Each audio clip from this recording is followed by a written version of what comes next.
چائے شائے پلا دی تو ڈاکٹر صاحب مریض ہی اتنے تھے وقت ہی نہ ملا. وہ بزرگ پھر دوسری دفعہ تو میرے پاس مرکز میں لے آئے.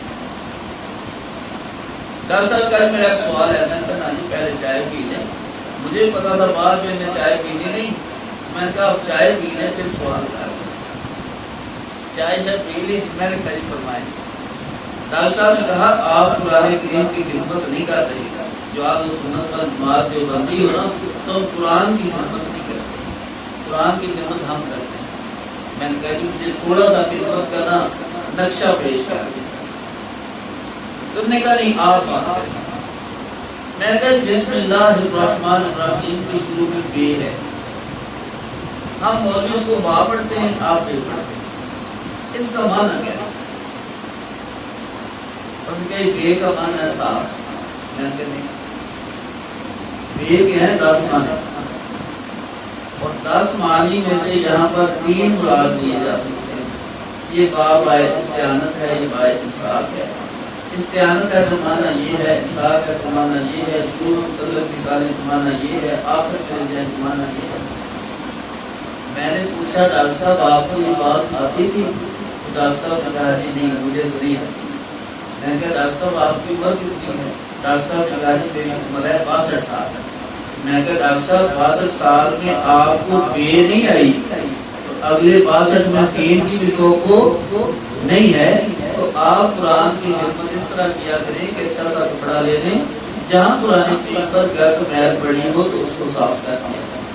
کوئی حافظ پڑھ رہا ہو تو اس کو کھانا لے کر دے دیا کریں. خوبصورت سا قرآن کریم لے کر یوز کر دیا کریں. آپ اس طرح کی خدمت کریں. آپ یہ تفسیر کرنے والی خدمت نہ کریں کیونکہ 62 سال میں آپ کو بے نہیں آئی اگلے 62 میں سین بھی تو بغیر سیکھے پڑھیں گے تو ایسا ہی آئے گا. اس لیے سیکھ کر پڑھنا ضروری. میرے بڑا شوق ہے اذان دینے کا. میں ہی دینی ہے مسجد پڑھوائی میں ایسی نا کہ اذان میں ہی دینی. یار تجھے بڑا شوق ہے گاڑی چلانے کا تو 20 لاکھ کی گاڑی میں 50 لاکھ کی گاڑی میں بیٹھ کے چلا نا اپنا شوق پورا کر. نہیں جی سیکھے بغیر اگر چلاؤں گا تو یہ تو موت ہی ہے نا. تو قرآن بھی سیکھے بغیر پڑھو گے تو موت ہی ہے. پھر وہ حیات نہیں ہے. اس لیے شوق دینی ہر بندہ پورا کرے لیکن سیکھ کر. اذان بھی سیکھ کر, اقامت بھی سیکھ کر, قرآن بھی سیکھ کر, امامت بھی سیکھ کر, مسائل بھی سیکھ کر, سارا کام کرنا ہے سیکھ کر, اعتکاف میں بیٹھنا ہے سیکھ کر. ایک دو باتیں حضرت امی عائشہ صدیقہ رضی اللہ تعالی عنہ فرماتی ہیں السنت للمعتکف. موت بندے کے لیے سنت یہ ہے اللہ یعود مریضا کسی مریض کی بیمار کرسی نہ کرے. ایک چلو بات صرف نمونے کے طور پہ عرض کر. ایک حدیث میں ہے اللہ کے رسول اعتکاف میں تھے آپ نے نماز کرسی کی. ٹھیک ہے. حضرت امی عائشہ صدیقہ فرماتی ہے موت کے لیے سنت یہ ہے کہ مریض کی عیادت نہ کرے. 2 حدیثیں آ گئی نا. اب اناڑی بندہ کیا کہے گا ایک تو جھوٹ ہے نا ایسے ہی. حالانکہ مسئلہ کیا ہے حضور اسلام اپنی کسی ضرورت کے لیے قضائے حاجت کے لیے جا رہے تھے. راستے میں بندہ ملا تو آپ نے پوچھا تو یہ ٹھیک ہے. تو یہ تو ہم بھی کہتے ہیں اگر کوئی ایسے پوچھ لے تو حرج. قانون کیا ہے کہ مریض کی عیادت کے لیے اعتکاف کرنے والا جہاں جو نہیں جا سکتا.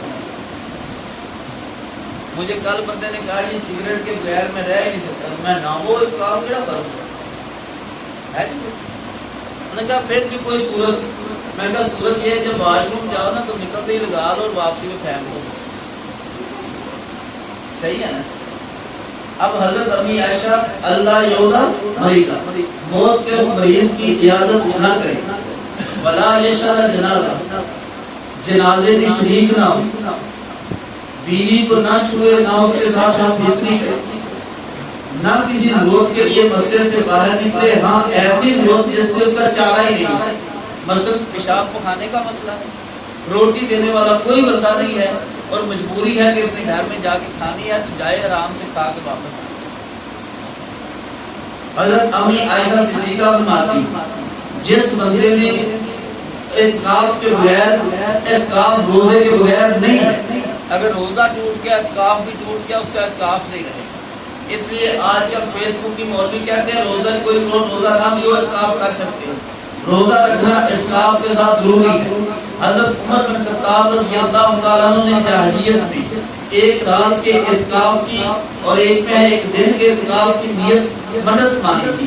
اللہ کے رسول صلی اللہ علیہ وسلم نے ایک تک ایک بسوں اعتکاف بھی کر اور روزہ بھی رکھ۔ اس لیے اعتکاف کے لیے روزے کا رکھنا انتہائی ضروری ہے۔ دوسری بات بڑی توجہ طلب ہے، مستدرک کے حاکم میں لکھی ہوئی ہے اور بخاری شریف میں لکھی ہوئی ہے۔ حضور نبی کریم صلی اللہ علیہ وسلم مسجد میں بیٹھے، امی عائشہ صدیقہ فرماتی ہیں حضور نے اپنے لیے حکم دیا، آپ کے لیے خیمہ بنا دیا گیا مسجد میں جو ہم کپڑا لگا کے بناتے ہیں۔ حضور اس میں اعتکاف بیٹھ گئے۔ امی عائشہ فرماتی ہیں میں نے بھی کہا کسی کو کہ میں نے کہا میرے لیے بھی خیمہ لگا دیا، ان نے میرے لیے بھی لگا دیا۔ حضور کی عورت روایت نے دیکھا تو ان نے بھی لگا دیا۔ خیمے کئی لاگے، بخاری میں 4 کا ذکر ہے، مستدرک کے حاکم میں کئی خیمے لاگے۔ حضور علیہ السلام نے صحابہ کو بلایا، فرمایا میرا خیمہ اکھاڑو اور لے چلو۔ حضور کا خیمہ اکھاڑا، حضور نے ازواج مطہرات کو حکم کیا، انہیں بھی خیمے اکھاڑے اور لے گئی۔ آپ علیہ السلام نے فرمایا کہ اے ازواج مطہرات کیا تم نے اس کے نیکی سمجھ لیا ہے؟ اپنے خیموں کو اکھاڑو اور یہاں سے چلی جاؤ۔ حضور نے ازواج مطہرات کو مسجد میں اعتکاف بیٹھنے کی اجازت نہیں دی، ساری زندگی اعتکاف بیٹھتی رہی، لیکن کسی ایک کا بھی مسجد میں اعتکاف بیٹھنا ثابت نہیں ہے۔ اس لیے خواتین اعتکاف بیٹھیں گھر میں اور مرد اعتکاف بیٹھیں مسجد میں۔ سچا واقعہ ہے، دور کا نہیں، گپ نہیں سمجھنا، اس میں واقعہ سچا ہے۔ اشرا مشرا مسجد ہے میلسی میں، میلسی آپ سے دور تو نہیں ہے، مسجد کا نام بھی بتا رہا ہوں۔ ہمارا وہاں پہ بڑا تقابل تھا، ہم کہتے ہیں مسجد میں عورتیں اعتکاف نہ بٹھاؤ، اور دوسری پارٹی بھاگ کے برقی پہنوا کے مسجد میں لا رہے تھے، اور مسجد میں بھری ہوئی تھی، آدھی مردوں کی آدھی عورتوں کی۔ ہم نے کیا کرنا، مسئلہ بتانا تھا، وہ لاٹھی تھوڑا مارنی تھی۔ اللہ کا کرم ہوا، کوئی 27 کو آیا، چاند دکھا کے ایک کو لے گیا، آج تک واپس نہیں گیا۔ یہ مردہ سنت پیدا کہ عورت کو مسجد میں تھا۔ پچھلے سال خواتین مسجد میں اعتکاف بیٹھی، جس لڑکے کی ڈیوٹی تھی ان کو کھانا کھلانے پر وہ میرا شاگرد تھا۔ روزانہ مشورہ عورتوں کا ہوتا تھا کہ نکاح کس نے کرنا ہے، یہ اعتکاف ہو رہا ہے۔ جیسے قرآن کریم کا حکم ہے فَرْجَعُوا مَعَ الرَّاجِعِينَ، لیکن عورتوں کے لیے حکم اور ہے، مردوں کے لیے حکم اور ہے۔ یہاں پر بھی عورتوں کا حکم اور ہے، مردوں کا حکم اور ہے۔ صحابہ میں سے ہر صحابی کے گھر میں مسجد ہوتی، اس مسجد کو گھر کی مسجد کہتے تھے۔ جس میں صدیق اکبر نے قرآن پڑھا تھا اور کافر نے پڑھا واپس لی تھی، وہ گھر کی مسجد تھی، اور نہیں ہے تو ایک اللہ عبادت کے لیے مقرر کرے، اس میں عورت اعتکاف بیٹھے گی، مسجد میں مت بیٹھیں گے، عورت گھر میں اعتکاف بیٹھے گی۔ یہی سنت طریقہ ہے۔ اللہ تبارک و تعالیٰ صحیح طریقے سے رمضان مبارک کی عزت کی توفیق عطا فرمائے۔ وآخر دعوانا ان الحمد للہ رب العالمین۔